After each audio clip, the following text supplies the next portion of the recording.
ఇసుక free, current ఛార్జీలు రాయితీ, జిఎస్టీ మినహాయింపు, సీనరేజ్ మినహాయింపు, ఎన్ఏసి మినహాయింపు, ఇవన్నీ మళ్ళా కలుపుకొని ఇవన్నీ తీసేసి తీసేసిన తర్వాత కూడా స్క్వేర్ ఫీట్ 11,000 నుంచి 14,000 రూపాయలు.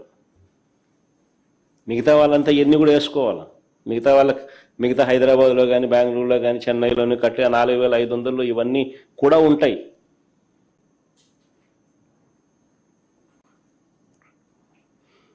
ఉదాహరణకు నేను చెప్తా ఉన్నాను. ఉదాహరణకు చంద్రబాబు కట్టాలనుకుంటున్న 5 టవర్లు,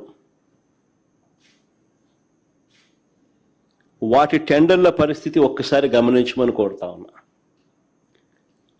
వీళ్ళు చేసే దోపిడీ నిజంగా వీరప్పను కూడా సరిపోడు, ఆ లెవెల్ దోపిడీ. సెక్రటేరియట్లో టవర్ 1, టవర్ 2,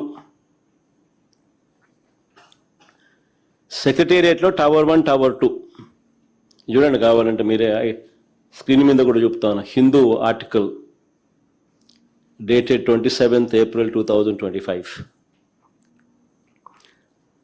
హిందూలో పబ్లిష్ చేసిన ఆర్టికల్. సెక్రటేరియట్లో tower 1, tower 2, basement plus ground floor plus 39 floors.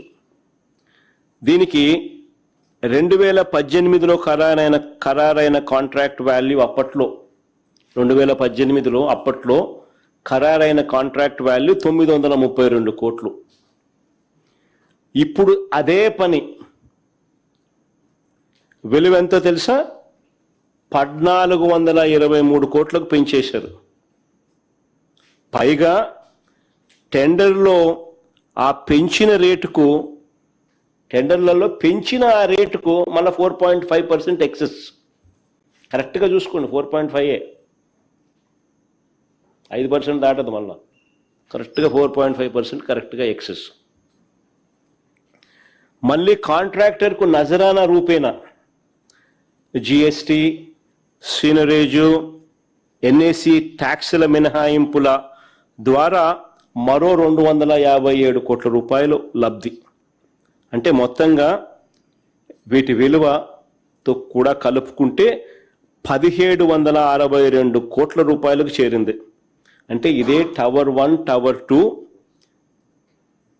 Basement plus ground floor plus 39 ఫ్లోర్స్కు 2018లో ఖరారైన కాంట్రాక్ట్ విలువ 932 కోట్లు అయితే ఇప్పుడు అది ఏకంగా 830 కోట్ల రూపాయలు పెరిగి మొత్తం ఖర్చు 1762 కోట్లకు ఎగబాకింది. ఆశ్చర్యం ఏమిటో తెలుసా? అప్పుడు కాంట్రాక్టర్ షాపూర్జీ పోలాంజీ, ఇప్పుడు కాంట్రాక్టర్ షాపూర్జీ పోలాంజీని.